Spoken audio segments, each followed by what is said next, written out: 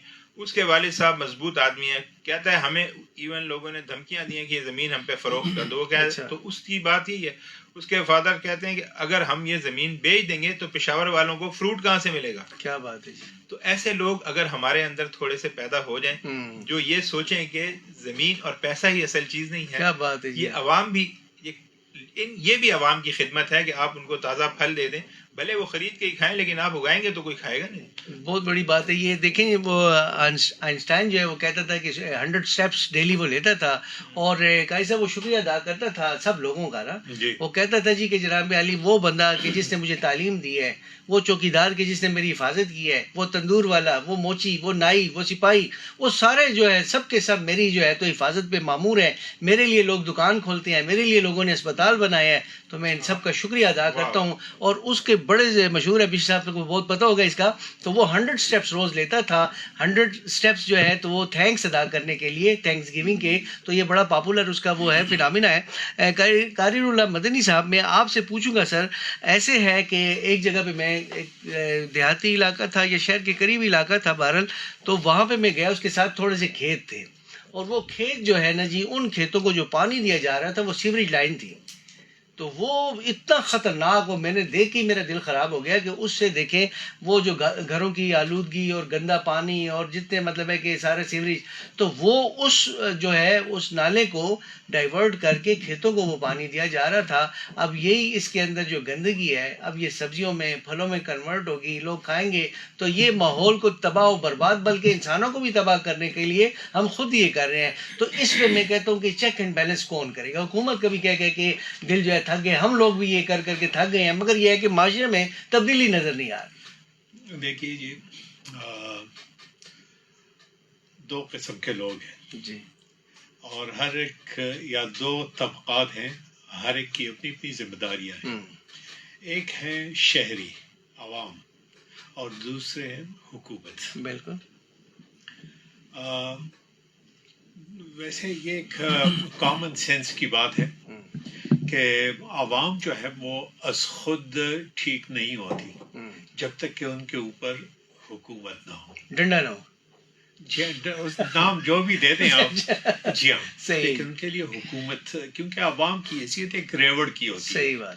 اگر وہ غلطی کریں تو حکومت ان کو ٹھیک کرے گی. صحیح. لیکن سوال یہ پیدا ہوتا ہے کہ اگر حکومت غلط راستے پہ چل پڑے تو کون ٹھیک کرے گا. صحیح بات. یہ بنیادی بات ہے. اب یہاں ہمارے ہاں دیکھیں آبادی بڑھ رہی ہے, صرف پاکستان میں نہیں ہر ملک کے اندر. اب جو ہے تو اس کا جب آبادی بڑھ رہی ہے تو ان کے لیے رہائش کی بھی ضرورت ہوگی, ان کے لیے کھانے پینے کی, لباس کی, ساری چیزوں کی ضرورت ہوگی. یہ ضروریات پوری کریں گے تو کہاں سے کریں گے؟ یا تو یہ کہ اس جو موجودہ شہر ہیں وہاں سے پورے کریں یا نئے شہر آباد کریں. بالکل. موجودہ جو آباد شہر ہیں وہاں پہ جو ہے چونکہ سہولتیں ساری ادھر ہیں, اس لیے نئی آبادیاں بھی وہاں بن رہی ہیں, انڈسٹریلائزیشن بھی ادھر ہی ہو رہی ہے, گلی گلی میں کارخانے کھلے ہوئے. بالکل. جی, اب یہ حکومت کی ذمہ داری ہوتی ہے کہ یہاں پہ چیک اینڈ بیلنس رکھیں. رہائشی مکانات کے لیے بھی ایک قانون موجود ہے اور صنعتی یونٹس جو ہیں ان کے لیے بھی ایک قانون موجود ہے. پھر یہ بھی ہے حکومت کی ذمہ داری کہ وہ نئے شہر آباد کریں, ذرا فاصلے پہ آباد کریں. بالکل. اور موجودہ جو شہر ہیں وہاں پہ گرین بلاکس جو ہیں جہاں تھوڑے تھوڑے فاصلے کے اوپر برقرار رکھے جائیں. ایسا نہ ہو کہ سارے گھر ایک دوسرے کے ساتھ ملیں اور سانس لینے کی بھی جو ہے گنجائش نہ ہو. جو روڈز کے وہ ہیں بائی لاز ہیں ان کے اوپر بھی عمل نہیں ہو رہا. دنیا کے کئی ملکوں میں خود گیا ہوں, وہاں یعنی بڑی بڑی مصروف شاہراہیں ہیں, وہاں پہ بھی پلانٹیشن ہوئی ہے, درخت لگے ہوئے ہیں. یہاں جو ہے ہمارے ہاں اگر کوئی منصوبہ بنتا ہے تو سب سے پہلے درخت کاٹے جاتے ہیں. یہ بات. اور جو مصروف شاہراہیں ہیں پرانے شہر میں وہاں کوئی وہ نہیں. تو یہ چیزیں جو ہے ان کا پھر اسی طریقے سے آپ نے ذکر کیا سیوریج لائنز کا. جی جی. اس کے لیے جو ہے نا ایک باقاعدہ ایک طریقہ کار ہے کہ آپ نے سیوریج لائنز کا پانی جو ہے وہ جمع کرنا ہے، پھر اس کی ٹریٹمنٹ کرنی ہے، اس کے بعد آپ اس کو جو ہے اریگیشن کے لیے استعمال کر سکتے ہیں. اور دنیا کے کئی ممالک ایسے ہیں، بلکہ خشک ترین ممالک، چند سال پہلے میں جو ہے نا عمان گیا تو وہاں پہ بڑی بڑی شاہراہوں کے اوپر اور بہت زیادہ باغیچے بنے ہوئے، پودے لگے ہوئے ہیں اور گرینری ہے، پھل پھول ہے سب. تو میں نے ان کے بارے میں پوچھا، انہوں نے کہا کہ جی یہ سارا سیوریج کا پانی جو ہے وہ شہر بھر کا جمع کر کے وہ ان کی یہ جو ہے ان کے لیے استعمال کر رہے ہیں. لیکن ہم یہاں جو ہے نا ایک تو اس کی جب اس کی ٹریٹمنٹ نہیں ہوتی تو اس سے ظاہر بدبو وغیرہ پھیلے گی، فصلوں کے اوپر جو ہے وہ اور سبزیوں کے اوپر ان کے اثرات ہوں گے، اور پھر جو ہے وہ دوسرے نقصانات، صحت کی بیماریاں بھی پیدا ہوتی ہیں. سیوریج کے ساتھ ساتھ ایک اور چیز جو ہے وہ فرٹیلائزرز کا تحاشا استعمال، اسپرے وغیرہ جو ہیں ان کی وجہ سے یہ ساری چیزیں جو ہیں وہ اب عوام کے کرنے کی نہیں ہے. عوام کو آپ گائیڈ کر سکتے ہیں، ان کی رہنمائی کر سکتے ہیں، لیکن ان جو قوانین ہیں ان کو نافذ کرنا یہ حکومت کی ذمہ داری ہے. کیا بات ہے جی، آپ نے بڑا ہی اچھی بات کی ہے کہ یہ قوانین جو ہے ان کو سخت کرنا چاہیے اور گورنمنٹ جو ہے ایکٹیو ہونی چاہیے. یہ بتائیے جناب علی کہ اب بشپ صاحب یہ بتائیے، قاری صاحب نے کہا کہ یہ جو باتیں ہیں یہ گورنمنٹ کے کرنے کی ہے، عوام کے کرنے کی نہیں. یہ بتائیں کہ عوام کے کرنے کا کیا کام ہے؟ عوام اپنے حصے کی شمع کیسے جلائے یا اپنے حصے کا پودا لگائے؟ کیا کرے عوام؟ جو ایک عام آدمی جس کو کہ اپنے یہ جو ہے تو کمائی وہ پوری نہیں کر سکتا، آج کل جو ہے تو مہنگائی اتنی زیادہ ہو گئی تو وہ کہاں پھرے اور کہاں پودے لگائے؟ آپ ایک آسان سا ایسا حل بتائیں کہ ایک عام آدمی بھی اس میں اپنا کنٹریبیوشن جو ہے تو ڈال سکے. بڑا زبردست کوشچن، اور میں سمجھتا ہوں کہ جو اس کا جواب دوں گا وہ شارٹ ہے. اچھا، مائنڈ سیٹ چینج کریں. کیا بات ہے، زبردست. انسان کو مائنڈ سیٹ چینج کرنے کی ضرورت ہے، مجھے اور آپ. وہ کہ بہت سارے کام حکومت کے ہیں لیکن بنیادی کام میرا اور آپ کا ہے. جی، اگر میں یہ ذمہ داری ایکسیپٹ کر لوں کہ میں نے اپنے مائنڈ سیٹ کو بہتر کرنا ہے اور ہر وہ چیز جو کہ نہیں کرنی اور میں کر رہا ہوں سب سے پہلے اس کو ترک کرنے کی ضرورت. میں یہاں پہ دوبارہ ایک بائبل مقدس کی ورس آپ کو دینا چاہتا ہوں. بائبل مقدس میں یعقوب کا خط ہے اور اس کا چیپٹر نمبر 4 17 ورس ہے. اس میں لکھا ہے، پس اگر کوئی شخص نیکی کرنا جانتا ہے اور نہیں کرتا تو یہ اس کے لیے گناہ ہے. میں سمجھتا ہوں یہ نیکی ہر بندہ کر سکتا ہے. اگر میں 50 روپے کا درخت نہیں لگا سکتا تو میں 5 لوگوں کو اکٹھا کر کے 50 روپے جمع کر کے ایک درخت لگوا سکتا ہوں. زبردست، کیا اچھی بات کی. تو یہ نیکی ہے اگر ہم کریں تو. دوسری بات یہ ہے کہ کیا ہمیشہ ہم دوسرے کی انگلی پکڑ کے چلیں گے؟ کیا ہمیں نیک اور بد کی پہچان نہیں، اچھے اور برے کی پہچان نہیں؟ میں سمجھتا ہوں آج کا جو دور ہے یہ ایسا دور ہے کہ اس میں کوئی بھی کسی کے فلسفے کو ایکسیپٹ ہی نہیں کرتا. وہ کہتا میں ہی پروفیسر ہوں. بالکل یہی ہے. تو جب نیکی اور بدی کی بات آتی ہے، اچھائی اور برائی کی آتی ہے، وہاں ہم کیوں اپنے آپ کو لے مین بنا لیتے ہیں؟ وہاں کیوں ہم بھول جاتے ہیں کہ ہم تو کہتے ہیں کہ ہم دوسروں سے بہتر ہیں؟ تو ہمیں چاہیے کہ ہم سب سے پہلے اپنے مائنڈ سیٹ کو بہتر کریں اور اپنے گھر سے، اپنے ذہن سے، اپنی ذات سے شروع کریں.